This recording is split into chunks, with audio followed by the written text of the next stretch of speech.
Continuaremos entonces con el formato que tuvimos el día de ayer. Como recordarán, una pregunta inicial por cada uno de los panelistas, y al terminar esta primera ronda, entonces escuchamos las respuestas de Iván y de Ronnie, y después volvemos a abrir otra ronda de preguntas, ya con la participación de quienes quieran hacer preguntas abiertas desde el auditorio o desde fuera del auditorio.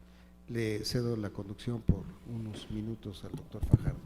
Gracias, doctor. Ahora, si quieren, empezamos como ya habíamos iniciado por el lado derecho con el doctor Javier Potes, y vamos en ese sentido en la mesa para posteriormente poder abrir para los asistentes. Adelante, por favor, Javier. Gracias, doctor. Quisiera hacer una pregunta, si me permiten, solamente para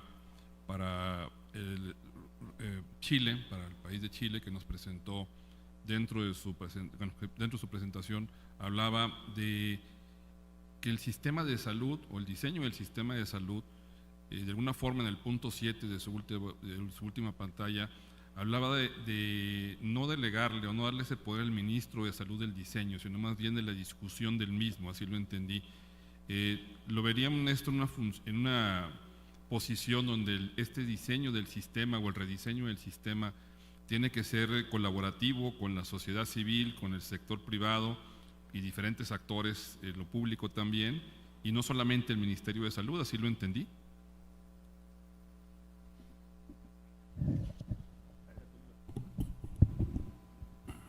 Sí, a mí me interesaría destacar, sobre todo, la pregunta va orientada a esto que mencionó sobre la polarización del sistema, que tiene por un lado pues en FONASA un porcentaje muy importante de adultos mayores y de personas en condición de pobreza, y por otro lado las ISAPRES enfrentando cada vez menos, o sea, un incremento de costos de las poblaciones y cada vez menos personas aseguradas. Entonces, ¿cómo están enfrentando esta situación, dado que a pesar del incremento del financiamiento se mantiene el gasto de bolsillo? Entonces, ¿cuál es su apuesta organizacional para disminuir esta polarización? Gracias, secretaria. Rogelio, por favor. Gracias, doctor. Agradezco mucho la invitación, felicito, y ya se dijo que estoy colado por no ser médico.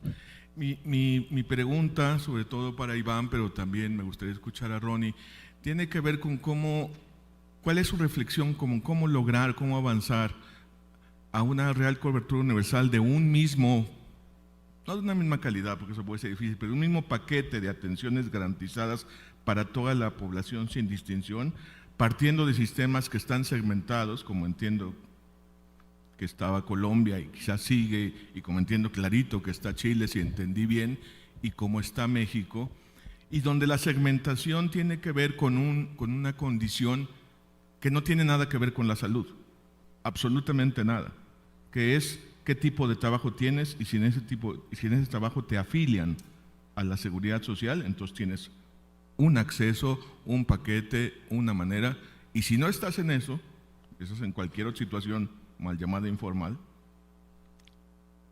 tienes no sé qué. En fin, hemos pasado por diferentes situaciones.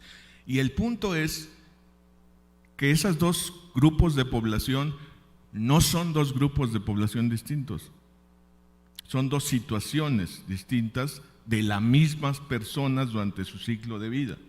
Cambian de un trabajo a otro, por decirlo así, o pierden el trabajo, y entonces cambian de acceso, lo cual en toda la población puede verse como, bueno, vamos viendo cómo lo arreglamos, pero en los casos particulares, por ejemplo, de personas enfermas crónicas, me parece que ahí tenemos un problema. Perdón que lo alargue, pero estoy tratando de explicar. El punto es, mientras el acceso a la salud esté vinculado, decimos nosotros, encadenado, atado a la condición laboral, mientras se siga viendo como una presión laboral, veo muy difícil que avancemos en cobertura universal de salud. Y entiendo que la discusión de Chile, la discusión sobre todo de Colombia, si la entendí bien, trató de enfrentar eso, entonces me gustaría ir su reflexión al respecto. Muchas gracias, Rogelio. Señor vicepresidente. Doctora Laurel, por favor. Yo voy a romper un poco las reglas del juego porque yo quisiera partir de tres cosas generales de lo que estamos hablando. En primer lugar, yo considero que la política social, que es también la política de salud, está basado en valores. O sea, no es un tema de científicos, sino cada quien parte de cierto tipo de valores. Igualdad, equidad, etcétera, ¿no? También creo que tenemos un marco epistemológico muy complejo donde hay que decidir desde qué tipo de sistema epistemológico vamos a salir en términos de lo que es en un sistema complejo, que lo es sin duda la salud, y finalmente que tenemos que tener un alto grado de vigilancia epistemológica, porque si no nos podemos perder en las propuestas que hacemos. En ese sentido, yo quería hacer una pregunta, y tengo otro luego, ¿quiénes deben estar en el diseño y la conducción de un sistema de salud? Porque aquí hemos discutido, hemos escuchado que no deben estar los médicos, no, a otros dicen que deben estar los pacientes. Entonces, el problema es cuáles deben de diseñar y conducir los sistemas de salud. Muchas gracias, doctor Valdés, por favor. Muchas gracias, doctor Fajardo. Un poco en la misma línea que la doctora Aurel, teniendo en cuenta que el sistema o la salud es un tema de valores y apreciativos, y es muy importante, es tan importante para el individuo como para dejar al gobierno solo. ¿Cómo hacemos para que ese individuo, que es el sujeto, objeto y el que está ahí para dar validez a los temas de salud, participe? Y no lo digo como una buena idea, como un deseo abierto, es decir, ¿cómo democratizamos más la salud para que desde la ciudadanía, en sus diferentes manifestaciones, que yo la interpreto como la sociedad civil, interviene más en los temas de salud? Empoderamos al ciudadano a través de diferentes organizaciones o niveles de organización. Es decir, ¿cómo logramos que eso? Y que se actúe a nivel local, porque en casi todos los sistemas de salud está el tema federal, con sus grandes limitantes, muchísimas, y restricciones, el tema estatal, pero hay que atender a lo local, la ciudad, y más teniendo en cuenta sociedades como las de nosotros, altamente urbanizadas. Es que pasamos también, a veces se nos olvida que pasamos de las infectocontagiosas a las crónicas, pero pasamos de ser poblaciones rurales a poblaciones urbanas, con una problemática diferente, que ni siquiera quiero estar en los zapatos de la doctora secretaria de Salud de la Ciudad de México, con esa cantidad. Es decir, los problemas de ciudad que tenemos hoy en día, las diferentes, empiezan a tomar una gran relevancia porque la mayoría de la población. No alargo más la pregunta, pero es cómo ciudadanizamos más, cómo lo aterrizamos a lo más próximo, a los valores que tiene la ciudadanía. Gracias, muy buenas. Adelante. Gracias, muy buenas tardes a todos y todas.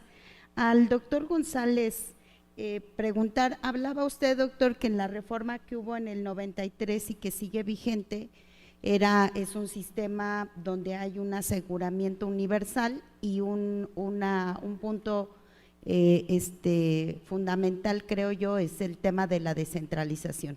Y ahora, bueno, existe ahí algún cambio, alguna propuesta en sentido contrario en su país.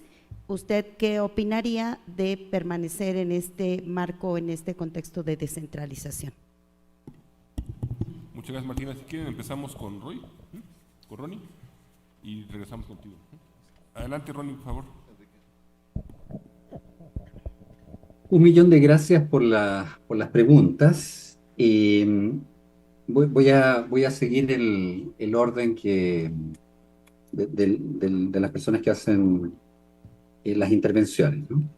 Y esta lección que sacamos respecto del rol que debiera tener el Ministerio de Salud, no es una cosa que se me ocurra a mí, ¿no?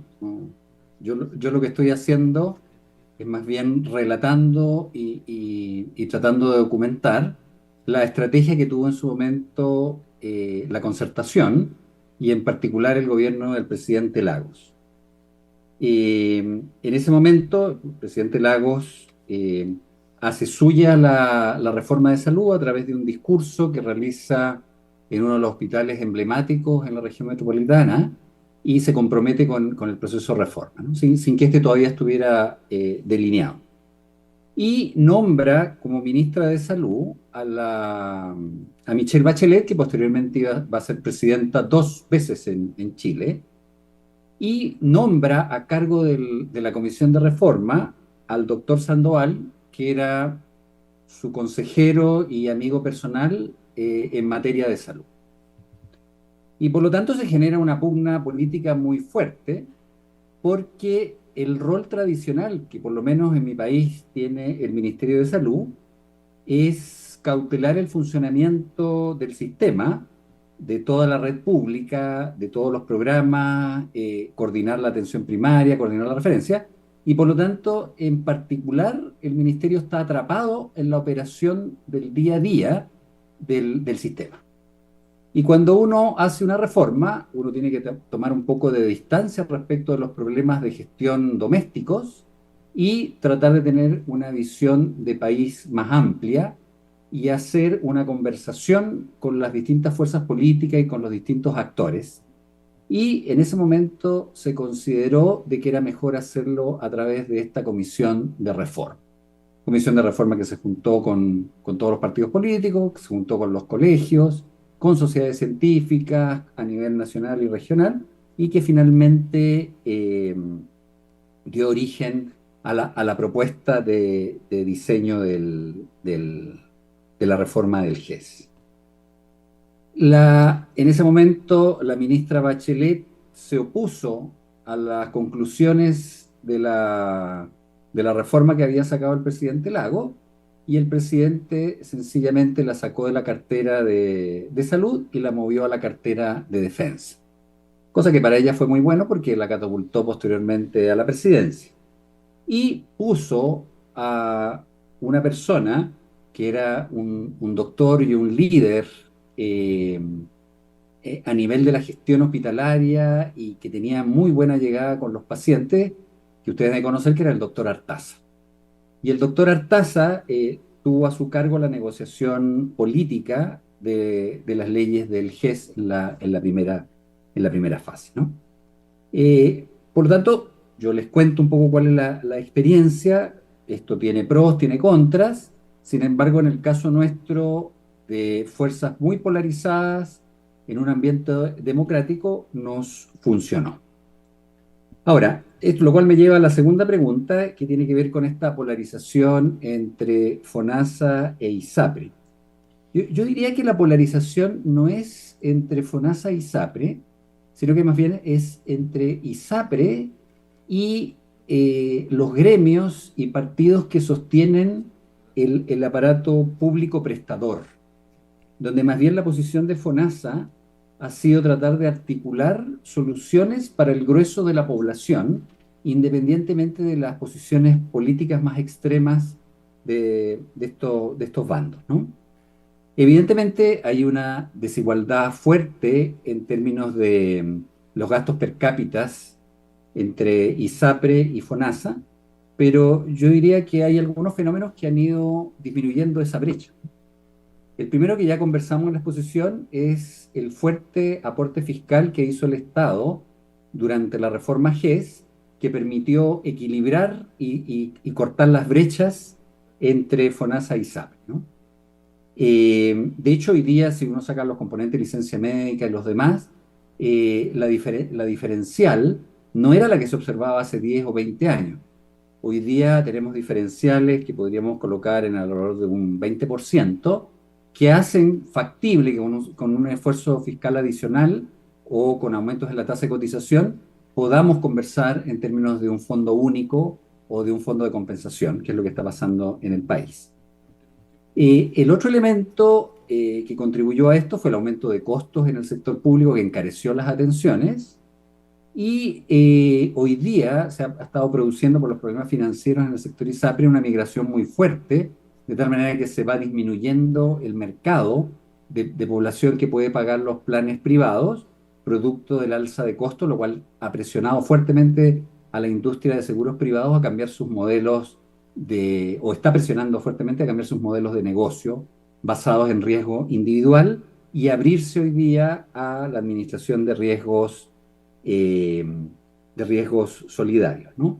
De tal manera que mi sensación es que desde el punto de vista de las condiciones que uno podría denominar más objetivas, más económicas, más financieras, en términos de prestaciones, hay piso para pasar a la fase siguiente de universalización. Sin embargo, el nudo está todavía en las posiciones más ideológicas que tienen los parlamentarios y el gobierno en términos políticos. ¿Cómo avanzamos hacia la cobertura universal partiendo de una situación tan desigual entre FONASA y ISAPRE? Este, primero, no es un proceso corto, no es una cosa que uno vaya a hacer de un gobierno a otro. Esto al país le ha tomado décadas. Yo creo que el GES fue uno de los grandes niveladores en términos de que los actuales 80 problemas de salud son transversales, tanto para el sector público como el privado, ¿no? Si bien nosotros no tenemos el plan garantizado básico igual que los colombianos, por lo menos la parte del GES nos permite hablar de una cobertura universal. Probablemente ahí en el GES lo que está faltando es que se hayan incorporado más bien las Fuerzas Armadas y otros segmentos que quedaron fuera, ¿no? Nuevamente, en la medida de que uno aumenta el aporte fiscal, se va reduciendo el componente que está relacionado con las diferencias producto de la situación laboral de los trabajadores, ¿no? Entonces, el FONASA tiene una mezcla de financiamiento donde parte proviene de cotizaciones y parte proviene del aporte fiscal, ¿no? De tal manera de que al aumentar el aporte fiscal se nivelan los grupos más pobres con las clases medias y paralelamente con el crecimiento del país se han ido nivelando las clases medias con las clases más altas. Ahora, probablemente en América Latina siempre va a existir un segmento de población que no importa lo que uno haga, va a poder comprarse la atención, no sé, pues en la Clínica Mayo. Pero yo creo que desde el punto de vista poblacional, esos son segmentos muy pequeñitos que no hacen a la discusión de salud, de la seguridad social a nivel público, ¿no? Si el sistema ISAPRE no modifica su actual estructura de funcionamiento, es probable que veamos durante los próximos años una reducción sustantiva y que probablemente las ISAPRES no cubran más allá del 7 al 10% de la población. La otra pregunta era, ¿quién debe estar en la discusión de diseño y conducción de reforma? Esta es una pregunta sumamente interesante, ¿no? Tal como señalaba, por lo menos la experiencia nuestra, es que instalar estas comisiones de reforma como grandes convocadores de todos los involucrados, de todos los stakeholders del sistema, permite hacer discusiones abordando distintos temas financieros, temas de organización de la oferta de servicios, temas de salud, temas de modelo, fuera de la rigidez que tienen los ministerios de salud, que muchas veces no pueden tocar todos los temas porque se interpreta como que el gobierno no va a hacer algo en materia de alguna de las cosas que están conversando. Entonces, yo diría que ahí en el diseño hay que escuchar a todos los actores y uno tiene que escuchar básicamente lo que pide la población, y la población pide cosas que son bastante razonables, ¿no? Eso es lo que hemos visto nosotros en nuestra experiencia. Ahora, no hay que confundir el que la población levante una demanda a que sea la población la que tiene que dar solución a esa demanda. Y aquí me voy a poner un ejemplo muy trivial, pero para ilustrar la idea. Puede ser que un pueblo esté desconectado del comercio y del transporte con otros centros, y por lo tanto lo que necesita es un puente. Y entonces uno va, escucha qué es lo que quiere la gente y dice, bueno, la gente necesita un puente y más o menos de estas características. Pero a continuación, el diseño de la ingeniería, el diseño del financiamiento y posteriormente de la construcción del puente, no lo hacen las personas, lo hacen los ingenieros, lo hace la gente que sabe cómo articular la solución concreta, ¿no? Por lo tanto, uno tiene que estar ahí diferenciando correctamente las etapas donde uno recoge demandas de las etapas donde uno genera ofertas para que la ciudadanía las sancione, ¿no? O sea, es este diseño de puente que nosotros estamos proponiendo el que efectivamente le resuelve a usted los problemas o no. Y si es no, bueno, uno vuelve a la mesa de dibujo y vuelve a diseñar. Lo cual nos lleva a la pregunta respecto de si... y en el proceso de conducción de la reforma, ese yo creo que sí es un trabajo que tiene que hacer el ministro de Salud con su equipo, porque ellos van a ser posteriormente los encargados de la implementación, ¿no? Por lo tanto, teniendo claro el objetivo, el derrotero de los cambios, como a él le va a tocar como institución la implementación, es bueno que esté en la etapa de negociación, porque además tiene la fuerza política detrás del gabinete, ¿no? ¿Y cómo democratizamos más la salud? Esta es una pregunta muy, muy compleja. Yo no tengo una respuesta. Yo creo que nosotros no somos un ejemplo respecto de este tema a nivel latinoamericano ni mundial, pero puedo compartirle algunas reflexiones a partir de los procesos internos nuestros, ¿no? El primero, y que se recogió, por ejemplo, en el programa de gobierno del presidente Boric, pero que desgraciadamente no se tomó la decisión de no implementarlo, es que hay necesidad de generar cambios a nivel de las estructuras principales del sistema de salud, incorporando directorios, tal como el que nosotros tenemos en la administración del Banco Central en Chile, lo cual ha permitido que el país durante mucho tiempo tenga estabilidad en materia de sus indicadores macroeconómicos. Hay un cuerpo que es elegido por el Congreso y que gobierna el Banco Central independientemente de los gobiernos de turno. O sea, no responde al presidente, sino que responde el Banco Central al directorio, que a su vez es nombrado cada cierto tiempo por el Senado. Entonces, eso da bastante estabilidad. Esta figura es una figura que se quiere trasladar a algunas instituciones del área de la salud, particularmente generar un consejo de salud, que era lo que estaba en el programa del presidente Boric, y también un consejo de la seguridad social, justamente para salirnos de los vaivenes políticos del ciclo nuestro, que es de cada 4 años, que es muy corto, y darle un poquito más de proyección a las políticas de salud. A nivel local, nosotros tenemos la atención primaria municipal y por lo tanto los alcaldes van recogiendo las demandas de la población y yo diría eso funciona bastante bien. Lo que no está funcionando bien es más bien en la relación entre los pacientes y los equipos de salud, donde todavía están estos modelos más paternalistas, más de programas verticales, y eso es una cosa que los equipos de salud van a tener que ir entendiendo y modificando, ¿no? Y particularmente ahí los más paternalistas son los doctores, ¿no? Entonces, mi sensación es que en las ecuaciones de reforma próximas hay que darle más peso relativo a otras profesiones, matronas, enfermeras, kinesiólogos, etcétera, químicos farmacéuticos, que saben trabajar más con los pacientes y con la población que con los doctores, que tienen una visión un poquito más vertical e ilustrada, y me perdonan los miembros de la academia, que no hace ya a la demanda y a los tiempos actuales, ¿no? Nosotros, como Sociedad Científica de Farmacoeconomía, hemos estado proponiendo, al igual que lo que sucede en Europa principalmente, que en la toma de decisiones respecto de la incorporación de nueva tecnología se incorpore a la ciudadanía, a la sociedad civil, a las asociaciones de pacientes. Trabajamos, me acuerdo, el año 2022 con el gobierno, le hicimos la propuesta. Sin embargo, desgraciadamente, la posición del Ministerio de Salud es no generar tanta participación. Todavía mi sensación es que a los gobiernos les gusta cortar las cintas, y Salud, con tanta inauguración de equipamientos, pabellones y hospitales, es como un buen escenario mediático, y como se controlan tantos recursos, también no deja de ser un apetitoso botín político, ¿no?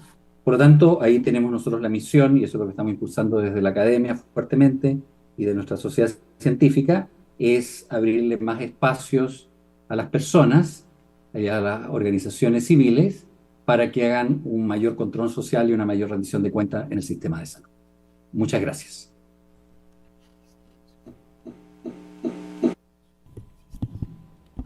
Muchas gracias, Ronnie. Y le damos la palabra a Iván Darío aquí en nuestra mesa. Adelante, por favor. Bueno, muchas gracias a todos por las preguntas. Voy a tratar de ser breve para no competir con el almuerzo después de una sesión intensa. Quiero empezar con la pregunta de Rogelio. ¿Cómo lograr avanzar una gran cobertura universal con un mismo paquete para toda la población, donde la segmentación tiene que ver con el ingreso, con el trabajo, y cómo manejar las líneas de pobreza? Cuando no sé cómo responder, quiero contar lo que pasó en Colombia. Cuando empezamos en el año 93 no pasó nada, en el año 94 tampoco, en el año 95 se creó, digamos, la estructura para poder echar a andar ese nuevo sistema. Y lo primero que sucedió es que el Seguro Social de entonces se transformó en una EPS. Inmediatamente empezamos a recibir los recursos de los subsidios. Había dos regímenes, el régimen subsidiado para personas sin capacidad de pago y el régimen contributivo para personas con capacidad de pago. Entonces, cuando empezamos a recibir los subsidios, lo primero que se hizo fue focalizar esos subsidios. Entonces, teníamos muy poquito. Entonces, empezamos a trabajar en un instrumento de planeación que había sido originalmente diseñado para educación, que se llama el Sistema de Identificación de Beneficiarios, o SISBEN, que hace unas encuestas y determina el nivel de pobreza de la persona. Digamos que tiene todo tipo de retos, pero es así. Y entonces llamaban a un alcalde o a un secretario de salud en Querétaro y le decían: tenemos 3.000 cupos para SISBEN 1. Y entonces se determinaba quiénes eran SISBEN 1 y empezaban a llenarse de abajo hacia arriba, mientras íbamos afiliando a la población con capacidad de pago. Voy a imaginarme, Rogelio, un sándwich, ¿sí? La tapa de arriba eran las personas de estratos 6, 5 y 4, que son los más altos, y la tapa de abajo las personas de estratos 1, 2 y 3. Entonces, rápidamente se logró el 1, se llegó al 2, rápidamente se afilió el 6, se afilió el 5, pero se creó un jamón en la mitad, que eran exactamente las personas que usted dice que entran y salen de la línea de pobreza. Voy a poner dos ejemplos respetuosos. El primero, obreros de la construcción. Trabajan 7 meses en un proyecto, a los 7 meses acaban el edificio, se retiran y se quedan sin contrato y vuelven a no tener ingreso. Y el otro ejemplo bien interesante es el de los conductores de taxi. Un buen conductor de taxi siempre tiene amigos médicos, siempre tiene amigos droguistas. Entonces, rara vez necesita el sistema de salud, porque algún médico le dice qué hacer o el droguista le dice qué hacer. Sin embargo, al momento de un infarto o de un cáncer, pues se quedaban colgados y tocaba entrarlos. Entonces, ahí tocó meter la tecnología. Y como la gente cotizaba solamente la pensión, dijeron: si usted quiere cotizar pensión, tiene que cotizar salud. Y empezaron a amarrar tecnológicamente todos los sistemas y hacerlo realmente obligatorio. Y hacia abajo, lo siguiente que pasó es que la Honorable Corte Constitucional determinó que no iba a haber colombianos de primera clase y colombianos de segunda clase, y que debían suceder dos cosas: unificar el plan de beneficios y unificar el valor de la prima. Y pues eso obligó al gobierno de entonces y a los que siguieron a unificarlo. Hoy en día el plan es igual, la prima creo que tiene una diferencia de 2%, pero nada del otro mundo. Y se siguieron focalizando los subsidios para entender quiénes eran esas personas que se movían alrededor de la pobreza. Entonces, en síntesis, pues pasar de subsidiar a los hospitales a subsidiar a la gente, entender cómo focalizar los subsidios y tratar de identificar el tema. Yo les mostré una gráfica que es de altísima preocupación, cuando un señor que se llama Julio Frenk y otro señor que se llama Juan Luis Londoño escribieron El pluralismo estructurado, por allá en el año 92 o 91, y llevaron a aterrizar eso a Colombia. Esperábamos que el 70 o el 80% de la población quedara en el régimen contributivo y el resto en el subsidiado. Lo que nunca entendimos es que la economía en Colombia solamente es 78% informal. Entonces hoy tenemos 50 millones de personas, 25 en el subsidiado y 25 en el contributivo, y eso se ha hecho muy difícil y muy pesado. Pero creería pues que digamos fue eso, y termino con un ejemplo. Cuando llegó la pandemia, que mucha gente dejó de trabajar, uno de los grandes esfuerzos que hizo el gobierno nacional fue garantizar la continuidad de la cotización para las personas del régimen contributivo, ofrecerle apoyos a las empresas que mantuvieran los empleos y garantizar la atención del régimen subsidiado. Y creo que fue una buena muestra de cómo, en mi humilde concepto, transformar los subsidios de oferta en subsidios a la demanda y ponerle nombre y cédula hace toda la diferencia en vez de entregarle plata a los hospitales. ¿Quién debe participar en un sistema de salud? Colombia tiene tres poderes: el ejecutivo, que es el presidente, sus ministros, viceministros y directores; el legislativo, un congreso bicameral, Senado y Cámara de Representantes; y el judicial, que son las Cortes Suprema, Constitucional y alguna otra que no recuerdo, y la Fiscalía y eso. Ese mismo proceso, dado que Colombia es una república descentralizada, esos mismos poderes habitan en las provincias, en los departamentos. Entonces, el presidente es el equivalente al gobernador de un departamento, el Congreso tiene consejos departamentales,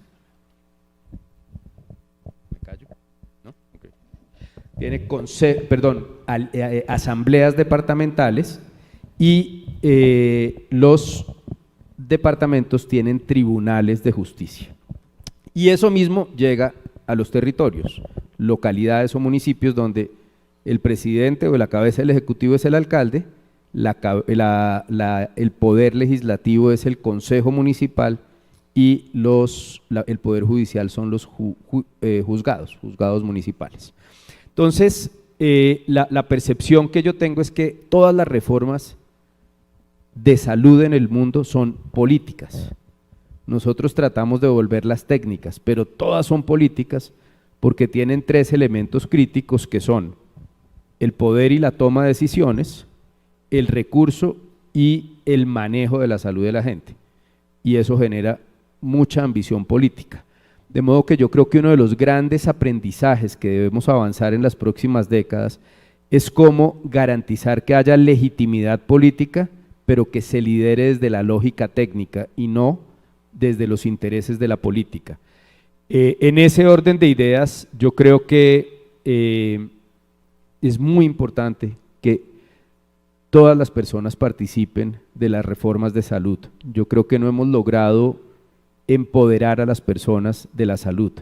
Me encantaba lo que decía, donde la salud está fuera de la salud. O sea, la salud se crea en los colegios, y si en las tiendas venden ponquecitos de chocolate y venden leche condensada y venden todo tipo de gomas para dañar las muelas, pues tenemos que ir a los colegios y entender cómo hacemos eso. Y si en las comunidades es tan difícil identificar a la gente, pues tenemos que trabajar con las comunidades para saber. Es tan fácil señalar y decir, el hijo de la vecina es drogadicto, pero tan difícil decir, mi marido me pega y toma trago. Es muy complejo. Entonces, Yo creo que el abordaje comunitario de la salud es fundamental, entender cuáles son los problemas de la gente. Y Don lo decía en su intervención, nada le sirve más a un sistema de salud que involucrar a quienes vamos a servir en el diseño del servicio que vamos a prestar. De modo que yo creo que hay que involucrar progresivamente el tema y trato de responder la otra pregunta del doctor Valdés, ¿cómo aterrizar esto en la ciudadanía? La verdad tampoco sé, pero voy a tratar de decirlo con 2 ejemplos. En algún momento en Colombia se formalizó por ley que todas las organizaciones de salud deberían tener asociaciones ciudadanas. Tienen diferentes nombres, entonces para el caso de los aseguradores o las EPS se llaman asociaciones de usuarios. Para el caso de los hospitales, asociación de pacientes. Para la comunidad en general lo llamamos veeduría ciudadana. Y después se empezó a crear desde la sociedad civil otro tipo de organizaciones, se los mencionaba esta mañana, como Pacientes por Colombia, después la Asociación Colombiana de Pacientes con Enfermedades Huérfanas, después los pacientes con déficit del gen 35, 28, 15, 42, que hay 7 y que cada tratamiento vale $3 millones mensuales, eso también aparece. Y entonces hay una amplia gama de organizaciones. Yo celebro eso sin dejar de desconocer que ocasionalmente han abusado, pero en la mayoría de los casos, especialmente las organizaciones más serias, han logrado hacer una defensa legítima de lo público, íntimamente relacionado, Asa, con la importancia de la participación en la política, pero en la política pública, no en la politiquería. Entonces, pienso que es muy importante, y fueron mis esquemas, algunos verbos mal escritos, educarlos, enseñarles. Esto no es para que usted defienda a su hijo, sino para que usted defienda a las 3 personas que tienen, a las 3.000 personas que tienen déficit de ferritina. Sí, su hijo está ahí, pero es una mirada de lo público. Lo segundo es escucharlos, hay que sentarse con ellos. Son tantas las puertas que se cierran que se vuelven activistas. Y el activismo incomoda al político, incomoda al funcionario, y yo creo que tenemos que aprender a escucharlo. Es muy fácil hablar con la gente que uno piensa igual, lo difícil es escuchar al que piensa distinto. Lo tercero es facilitarle su trabajo, es decir, en los casos donde yo tuve trabajos operativos en organizaciones específicas de salud, siempre había un salón para ellos, siempre había un café, siempre había una fruta.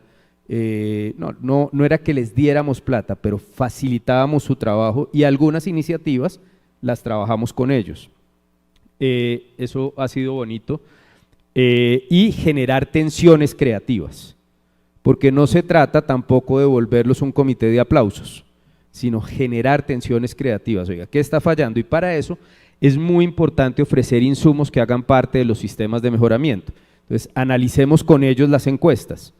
¿Qué está pasando? No, el servicio de urgencia está demorando 7 horas, mire la encuesta, ha venido deteriorándose, entonces venga, miramos, pongamos buzones y hagamos un levantamiento con ellos de los buzones, pongamos encuestas a ver si los baños están limpios, es decir, ofrecerles insumos prácticos para que no se vuelva un bla bla bla y una quejadera, sino que haya un proceso ejecutivo, pero que recoja la voz de las personas que hacen parte de esos procesos. En la medida en que uno los educa en el servicio, en la medida en que uno trabaja con ellos, les da autonomía, establece marcos de respeto, puede por el otro lado pretender escalar eso a un nivel local, regional y nacional. Y yo creo que eso es fundamental porque la salud es de todos. Hay cosas que no son de todos, que nos afectan a todos. Voy a poner un ejemplo del que yo soy aún más bruto, que es el de la energía. Yo no tengo ni idea ni del petróleo, ni de por qué. Yo no entiendo nada de eso. Ahora, entiendo que si no transicionamos a energías limpias, en algún momento, pues esto va a ser un desastre, si no es que ya lo es. Pero yo no tengo ninguna decisión excepto si monto en bicicleta o monto carro. En educación, pues hay 15 millones de niños en Colombia, hay 35 millones de adultos. Le interesa mucho a los 15 millones de niños. Adultos mayores, hay como 8 millones de adultos mayores. Pensiones, solo trabajan y están pensionados 5 millones de los colombianos. Entonces, ¿a dónde voy? La salud es un problema de todos porque es que todos hemos sido pacientes, todos algún día hemos recibido una llamada por un paciente, todos hemos tenido pérdidas familiares, Todos tenemos pacientes cercanos con cáncer, con hipertensión, con HIV, con diabetes, de modo que la salud es un bien colectivo. Y si no hay salud, insisto, no hay desarrollo. Entonces, buscar mecanismos para que todos participen en las reformas y ser creativos e innovadores para que hagan parte real de las decisiones me parece clave. Y termino con la última pregunta que creo que entendí de la doctora Martina, alrededor del aseguramiento universal y la descentralización. Yo creo que es de gran relevancia. Yo creo que es cada vez más difícil que los pueblos, entendiendo pueblos como la humanidad, determine el futuro lejos de sus realidades locales. Es tan fácil desde acá hablar de Gaza o de Israel o de Ucrania o de Rusia, es tan difícil entender de verdad lo que está pasando con profundidad para poder expresar una opinión.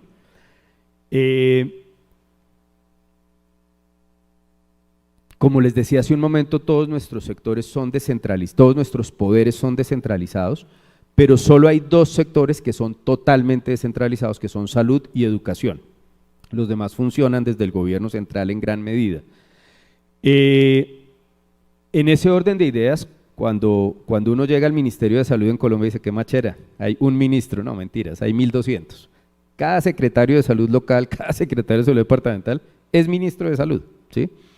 Y el ministro de Salud de Colombia, el que de verdad se llama ministro, solo formula la política pública, no hace nada más, no tiene plata, no tiene ninguna capacidad operativa, tiene influencia política, pero nada más. Entonces, toda la ejecución se da en los territorios y por ende es muy relevante entender la descentralización. Hay tres tensiones definitivas entre el gobierno nacional y el gobierno departamental, y entre el gobierno departamental y el gobierno local, y por supuesto entre el gobierno nacional y el gobierno local. ¿Qué quiero decir con eso? Las elecciones en Colombia son bianuales.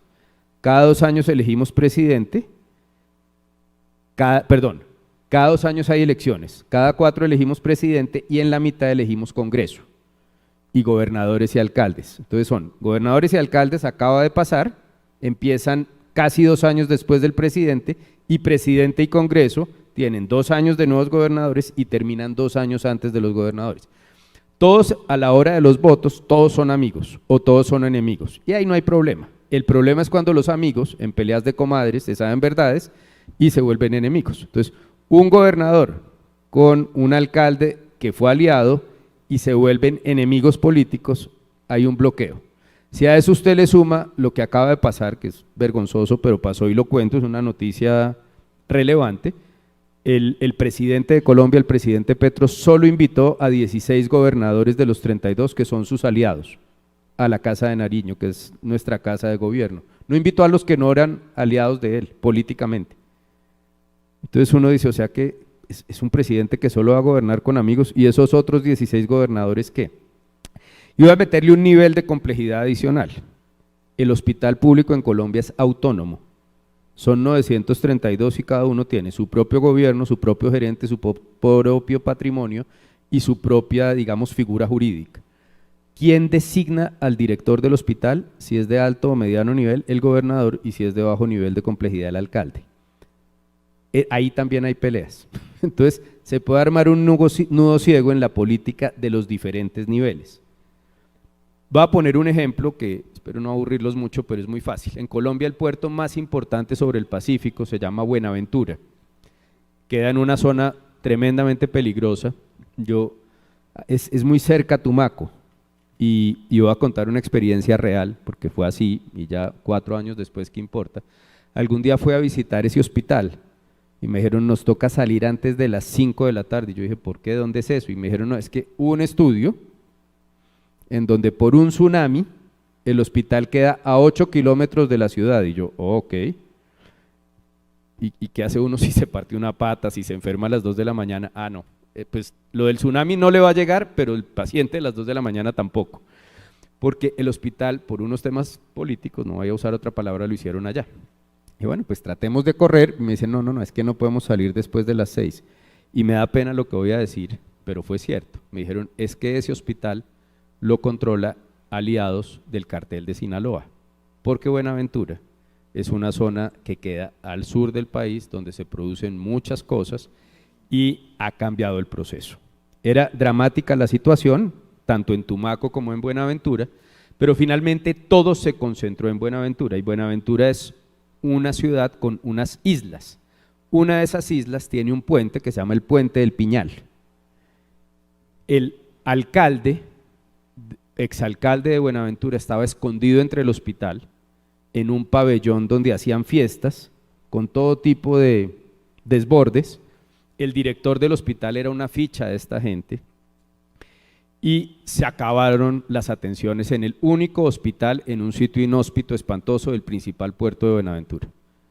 La responsabilidad es del alcalde, porque era un distrito, y del secretario de salud y del hospital.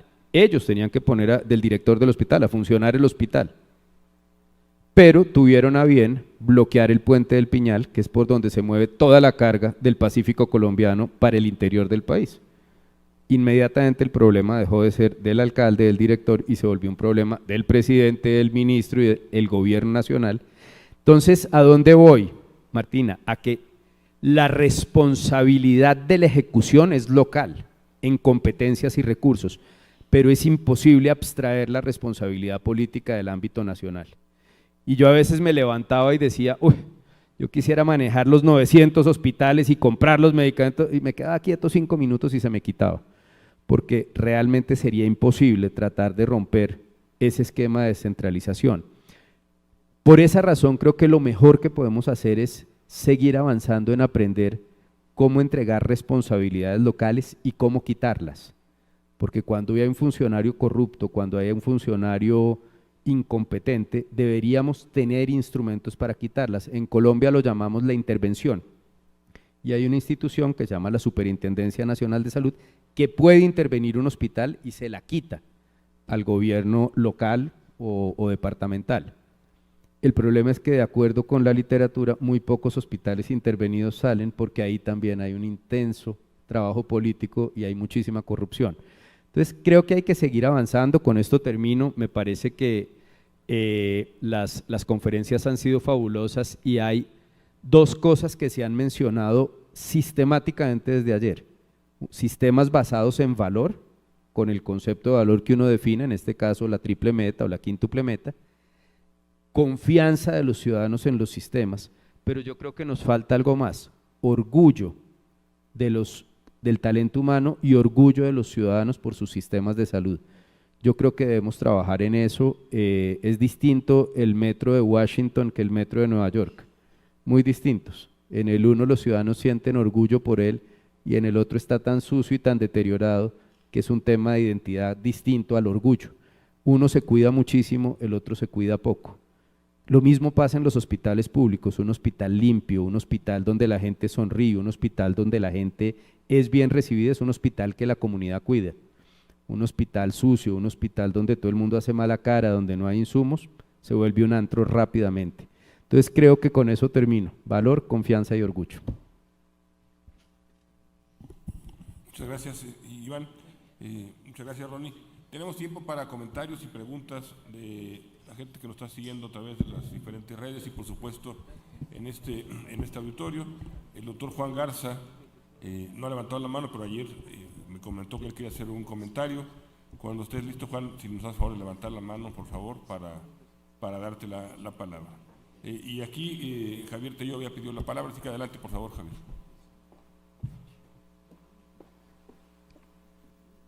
Sí, muchas gracias. Es una pregunta para el doctor Darío. Una de las cosas que me llaman mucho la atención de su intervención fue esta parte, el comentario muy específico de: no vamos a obligar a la población a ir al hospital que queremos, sino que vamos a permitirle que vayan al que es mejor, al que más les conviene. Y yo quisiera ligar esto con un poco de mi experiencia que he tenido con colegas colombianos, y creo que hay una percepción muy clara hoy de que los profesionales de la salud por lo menos trabajan a gusto. Es decir, quienes veo yo, no sé si es cuestión del sistema, pero el nivel de vida y de satisfacción profesional que tienen es notorio. Creo que esto no se puede ocultar, en el entendido de que pues, tenemos también colegas que no lo hacen de esta manera, ¿no? Entonces, yo quisiera preguntar, ¿cómo es que midieron estas dos variables?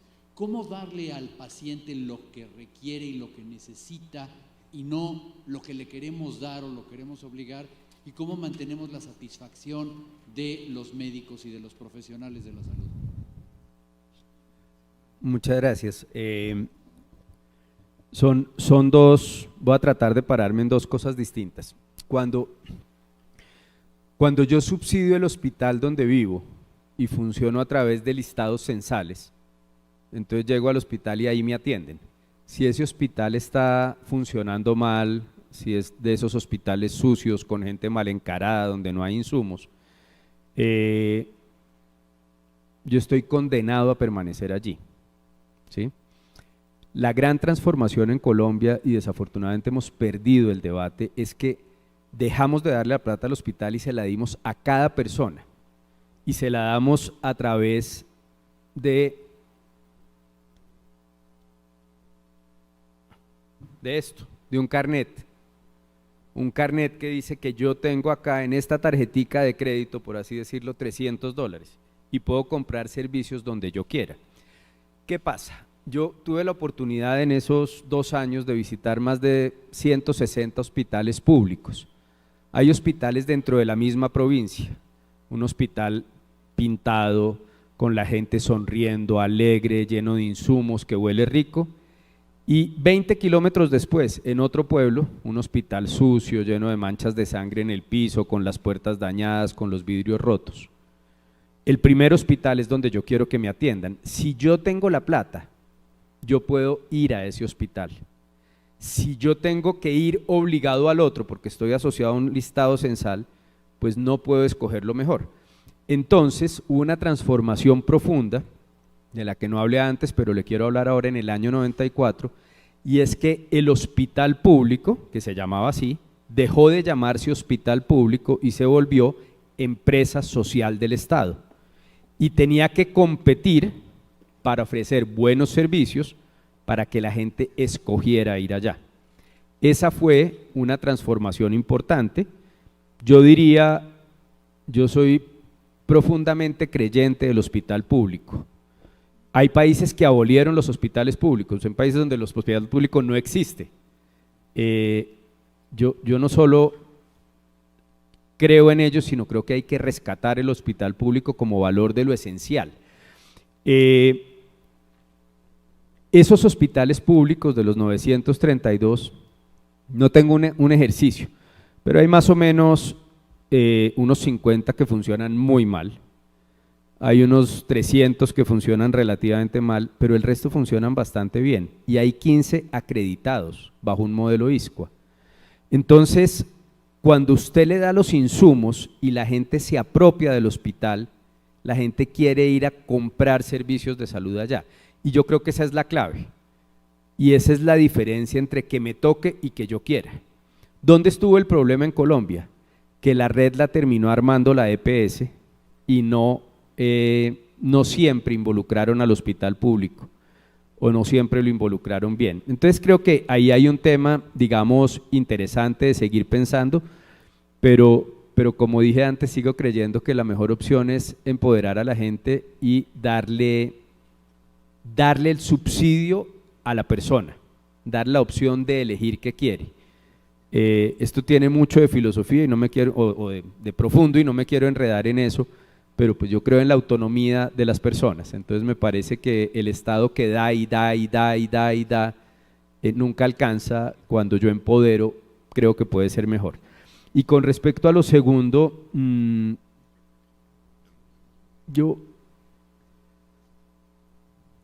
es un tema muy complejo. Voy a hablar de mi abuelo. Mi abuelo fue uno de los primeros cirujanos pediatras sin título que hubo, pediatra y cirujano pediatra. Él había nacido en 1897 y fue médico hasta que falleció en 1971, médico en un pueblo. Mi abuelo trabajaba todas las mañanas en el hospital público. Estaba un rato, veía a los niños que tenía que ver, tomaba café, hablaba de política, hacía un par de consultas y se iba por ahí a las 11 de la mañana a su consultorio privado, que era en su casa, donde veía niños particulares y más o menos después de almuerzo se iba a ver las vacas y las fincas que tenía. Y perdón ponerlo en estos términos, era un ingreso que se derivaba de un bajo volumen y un alto margen. Eso funcionaba muy bien para la Colombia de entonces, que tenía acceso y donde si el vecino tenía plata, igual le recibía una plata, pero si el vecino no tenía plata porque era de la finca, le traía un queso o unos huevos o una gallina. Y había una transaccionalidad alrededor de eso. En la medida en que hicimos obligatorio el sistema de salud, cambiamos ese modelo, permítanme decir, de negocio, de bajo volumen y alto margen, por un negocio de alto volumen y bajo margen. Un médico general hoy en Colombia ve 36 pacientes en el día, más o menos cada 20 minutos en 2 jornadas de 6 horas. Ve 3 pacientes por hora, 18 en la mañana, 18 en la tarde. Eso cambia totalmente la dinámica. Y yo creo que desafortunadamente nos ha faltado volver a la esencia. Yo no conozco ningún médico ni de los de 18 horas, ni de los que no tiene, perdón, ni los de 18 pacientes por jornada, ni de los que no atienden seguros obligatorios, ninguno desnutrido. No conozco ninguno que no pueda viajar un par de veces a alguna playa a descansar. Pero creo que hay un grave error en poner la dignidad de la profesión en los ceros del cheque. Entonces he oído comentarios de alumnos míos que me dicen, pero es que la persona que le maneja las uñas a mi mamá, la manicurista, le pagan más que a mí por una consulta médica. Claro, claro. Si algún día hiciéramos obligatorio y esencial el manicure, seguramente le pagaríamos muy poquito, centavos de dólar. Entonces se nos olvida separar 2 cosas, la vocación de servicio de la felicidad que se deriva de servir. Si la felicidad la ponemos en la plata, siempre nos vamos a enredar porque siempre hay alguien que gana más, siempre habrá alguien que gane más que yo. Si la felicidad la ponemos en la vocación de servir, en el trabajo en equipo, en lo que decía Don, podemos invertir eso. Los hospitales acreditados en Colombia protegen ese esfuerzo para médicos, para enfermeros, para terapistas, para técnicos auxiliares, para todo el mundo. Algunos mejor, otros peor, pero ya hay 3 o 4, por ejemplo, acreditados como empresa familiarmente responsable. Entonces se preocupan y se paran para que el espacio de trabajo sea agradable. Yo no podría generalizar y decir que todos los médicos o todas las enfermeras en Colombia están felices. Yo creo que hay insatisfacción y satisfacción, pero la pregunta es cómo le enseñamos a los estudiantes de enfermería, de medicina, a pararse en un sistema de algo público como la salud, para que puedan tener la certeza que van a poder ir al supermercado a comprar la leche, el pan, pagar uno de los mejores colegios, etcétera, y al mismo tiempo que nunca pierdan y renueven cada día su vocación de servicio. Yo creo que la esencia, y Don lo dijo con claridad, no está tanto en las personas, porque somos personas, sino en el diseño de sistemas que protejan, cuiden e incentiven al talento humano alrededor de lo correcto. Muchas gracias, Iván, por la amplia respuesta. Yo quisiera preguntar si hay alguien más que en esta sala que quisiera hacer algún comentario, alguna pregunta. O alguien en línea que quisiera hacerla. El doctor Juan Garza no levantó la mano al final. Adelante, por favor. Si puede identificar nada más con su nombre y para quién va dirigida la pregunta. Gracias. Hola, buenas tardes ya. Soy el doctor Jonathan Manso, subdirector de Servicios Médicos Hospitalarios de la Secretaría de Salud del Estado de Querétaro. Les agradezco la invitación y creo que ha sido un tiempo envidiable para los que no pudieron venir o no pudieron conectarse completo. Es mucha la información que se debe procesar. La pregunta, son varios los puntos que me he puesto a reflexionar, pero ahorita que hablaban de empoderamiento, me gustaría hacer una pregunta abierta. Al empoderar al paciente y que decida dónde se va a atender, ¿qué grado de responsabilidad debe de tener? Porque al menos en el sector salud los pacientes que atienden en primer nivel muchas veces van al centro de salud, se les da el medicamento para un tratamiento crónico degenerativo y no lo toman. Y esto termina en un ingreso en una enfermedad crónica en el hospital en segundo nivel. Entonces, ver de qué forma podemos involucrar a los pacientes y responsabilizarlos y hacer la salutogénesis que tanto se ha hablado. Gracias. A ver, le pedimos a Ronnie si nos hace favor de contestar. Muchas gracias, doctor. A ver, yo creo que cuando nosotros discutimos la Carta de Derechos y Deberes de los Pacientes, que nos tocó diseñar inicialmente desde el Fondo Nacional de Salud en la década de los 90, y donde nos apoyamos en el Patient Charter, que era la Carta de Derechos británica que en ese momento se estaba construyendo, y que posteriormente, durante el gobierno del presidente Lagos y después donde en el gobierno de la presidenta Bachelet se convirtió en ley. Claramente lo que se trataba de hacer era reparar una brecha histórica en términos de que los equipos de salud y el sistema de salud en general entregaba lo que podía al paciente, donde la definición de lo que podía la daba la propia oferta de servicios, y donde las personas en realidad no tenían derechos que exigirle al Estado en este campo. Cuando se instala entonces la Carta de Derechos, los pacientes pasan a tener una serie de derechos que son exigibles en materia principalmente de trato y de cómo las instituciones de salud se tienen que relacionar con él.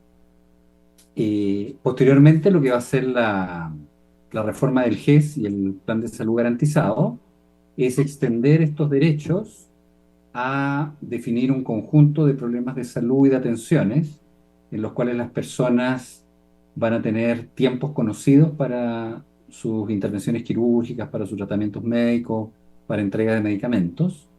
Se obliga a que las instituciones de salud estén acreditadas. Nosotros tenemos todos los hospitales que trabajan bajo el régimen G están acreditados, públicos y privados. Y además se establecen, en el caso del sector privado, pagos máximos, y en el caso del sector público, principalmente gratuidad y acceso en la oportunidad.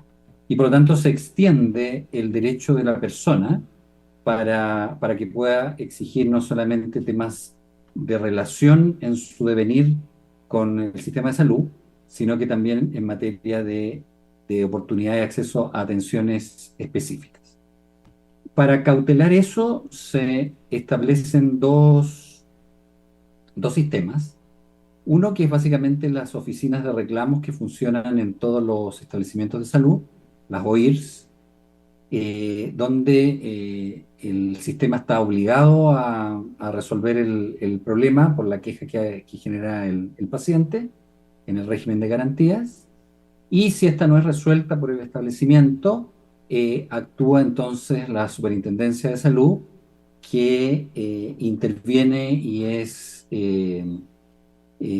juez en materia de las controversias que se producen con los pacientes, y obliga a los establecimientos, tanto públicos como privados, al cumplimiento de las garantías. Surgió, principalmente desde el mundo médico, esta preocupación respecto de los deberes del paciente.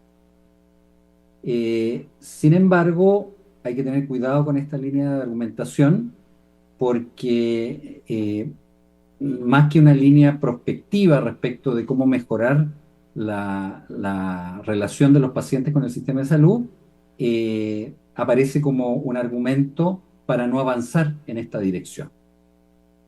Muchos de los temas que se le endosan al paciente como su responsabilidad no son responsabilidad del paciente, sino que son responsabilidad justamente de los equipos de salud, de los establecimientos y del sistema. que el paciente, por ejemplo, no tenga una buena adhesión a sus tratamientos medicamentosos, no es un problema del paciente, es un problema del equipo de salud que no ha logrado transmitir la información suficiente y los mecanismos para que el paciente pueda adherir a sus tratamientos. Y esto lo constatamos y lo vemos nosotros en todas las conversaciones que tenemos con las agrupaciones y asociaciones de pacientes, donde la principal observación que hacen en su relación con los equipos de salud es la poca información que entregan los profesionales de la salud para que el paciente pueda manejar y hacerse coproductor de salud, ¿no? Y esto no sucede en cuestiones, no estamos hablando de manejos de cánceres, suceden cosas tan sencillas como el manejo de la hipertensión o, por ejemplo, cómo se maneja la insulinización de los pacientes con diabetes, ¿no? De tal manera de que sí, yo creo que el paciente tiene que tener deberes, pero todavía nosotros como sistema de salud en esta parte del mundo tenemos una larga deuda respecto de los derechos y la rendición de cuentas que tenemos que realizar respecto de la población. Gracias. Muchas gracias, Ronnie. No tenemos ya más preguntas en la mesa ni en este auditorio. Yo le pediría a Iván que nos pudiera, él ha hecho favor de estar estos 2 días con nosotros, acompañándonos y con la participación del día de hoy, que pudiera a su juicio hacer un resumen de lo que aquí, algunas conclusiones de lo que aquí se ha discutido, de lo que aquí se ha analizado. Adelante, Iván, por favor. Muchas gracias y muchas gracias por la pregunta y a Ronnie por la respuesta. Solo quiero complementar algo también como para invitar a pensar. Nos quedamos históricamente en las palabras y se nos olvida volver al origen de ellas. El origen de la palabra paciente es, no sé cómo se pronuncia, pero en el latín pati, es el que sufre. Yo creo que hoy todos somos cualquier cosa menos pacientes. Sin embargo, los seguimos llamando pacientes. Cuando la gente va a la consulta llega con una revisión de Google, otra de Hotmail, varios buscadores. Mira, es que tengo hipertensión y lo que quisiera es que me mandes Cardix, porque es que Cardix protege el riñón, a ver si me das la orden. ¿Sí? La gente ya no espera, ¿sí? Entonces yo creo que hay que empezar a despacientizar la salud y volverla mucho más humana. El otro tema es que rotulamos. El que tiene cáncer es el pacientico del cáncer, la mamita, la abuelita, y todo eso genera muchas cosas, pero la que más preocupa, al menos en mi caso, es que crea líneas invisibles que deterioran la dignidad humana. Entonces yo creo que debemos ser muy, muy cuidadosos en cómo llamamos a la gente y en entender que son personas, y si son personas, son tan personas como nosotros y por ende educarlos, apoyarlos, acompañarlos para que aprendan a tomar decisiones. Los médicos antes decían, esto es lo que hay que hacer, ahora uno consulta 15 veces después de ir al Google para ver qué hace. De modo que yo creo que hay que entender la evolución de eso para pararte a dar la respuesta. Yo quiero agradecerles a ustedes, a mí esto me ha parecido un ejercicio fabuloso, confieso desde ya que me lo voy a robar como metodología.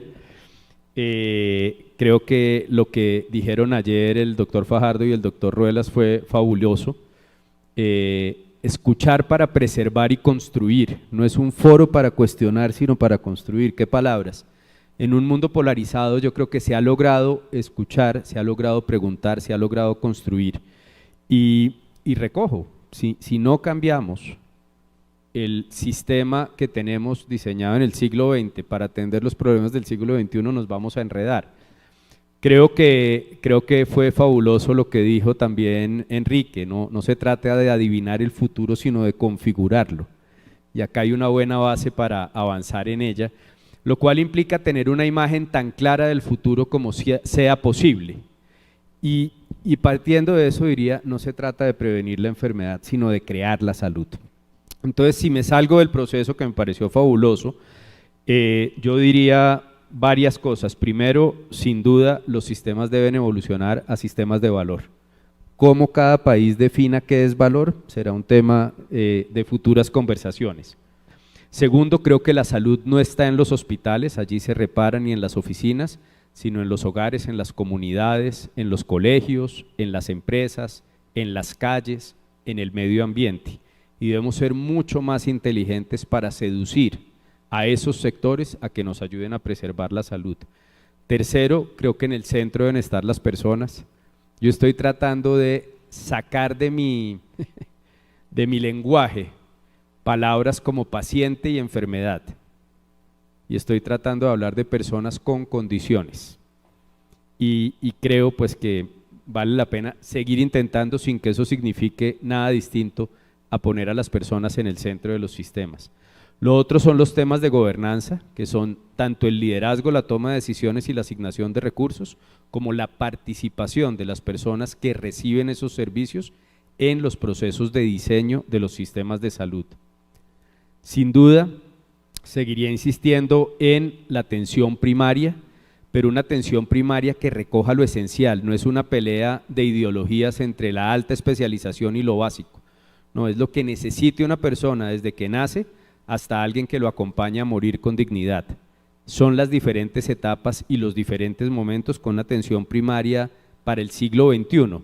Sé que se han hecho esfuerzos, la atención primaria más vigente que nunca del 2008, la reunión de esta otra ciudad cuyo nombre nunca recuerdo, Astana tal vez, hace poco, todo eso fue valioso, pero sigue habiendo ahí un ruidito que implica romper paradigmas y volver a avanzar alrededor de la atención esencial. Y por último, medir para mejorar, medir para comprender, sin olvidar que somos personas. Creo que ustedes se llevan insumos muy, muy valiosos, yo lo hago, y quiero cerrar como cerré mi presentación, porque la diferencia entre la mayoría de los mamíferos y de los animales y nosotros es esto, la palabra. Ustedes nunca han visto, o sea, sí han visto la escena de unos perros el día que el carnicero está matando una res, viendo a ver cómo se roban un pedacito de hueso, o han visto la escena de unas gaviotas encima de un barco de pescadores viendo a ver qué pescado se les cae, pero las gaviotas no están diciendo, oiga, ataque usted por allá con María y yo me boto por acá y no, ni los perros están, no, ellos no tienen esa capacidad, ellos actúan por instinto. Nosotros tenemos la palabra y la palabra es el instrumento más importante que tenemos para generar desarrollo. Hay una frase en la entrada del zoológico de Medellín que dice: lo más grave para el medio ambiente han sido los seres humanos, que son a su vez su única salvación.